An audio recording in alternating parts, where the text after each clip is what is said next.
how to highlight text in Notion.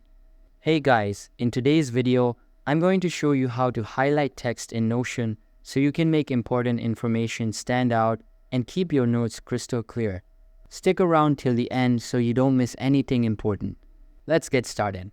First, open your browser and head over to the Notion website. On the home page, click Login. For a quick and easy login, I recommend using Continue with Google. Just pick the Google account linked to your Notion workspace and you're in. Once you're inside your workspace, navigate to the page where you want to highlight text. This could be a document, a meeting note, a to-do list, anything. Now, find the text you want to highlight. Double-click to select it, and a small text formatting menu will appear.